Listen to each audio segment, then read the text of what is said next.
حضرت عمر رضی اللہ تعالیٰ عنہ کے زمانے کی بات ہے، ایک نوجوان اپنے گھر سے مسجد کو جا رہا تھا، راستے میں ایک بدکار عورت کا مکان تھا، وہ اپنے گھر کا دروازہ کھول کر کھڑی ہو جاتی اور اس نوجوان کو گناہ کی دعوت دیتی۔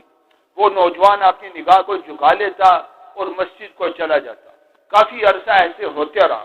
ایک دن وہ نوجوان ایسے مسجد کو جا رہا تھا اور وہ عورت اپنے گھر کا دروازہ کھول کر کھڑی اس کو گناہ کی دعوت دے رہی تھی کہ شیطان نے اس نوجوان کے دل کے اندر وسوسہ ڈال دیا، یعنی گناہ کا ارادہ پیدا کر دیا۔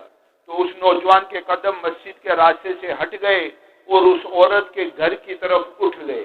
ابھی اس نے چند قدم ہی اٹھائے تھے کہ ایک دم اس نے چیخ ماری اور بے ہوش ہو کر گر گیا۔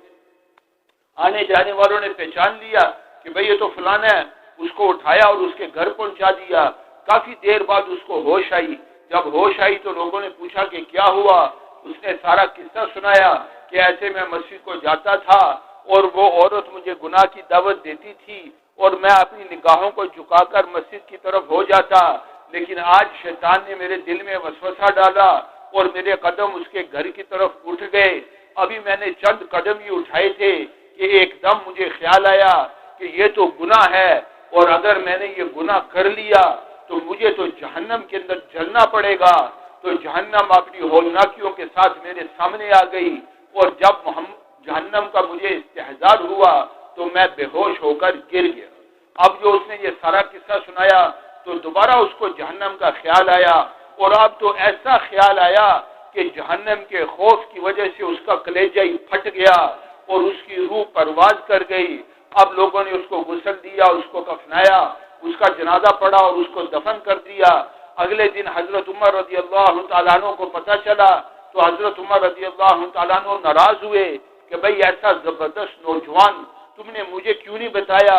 میں خود اس کو غسل دیتا، اس کو کفناتا، اس کا جنازہ پڑھتا اور اس کو دفن کرتا۔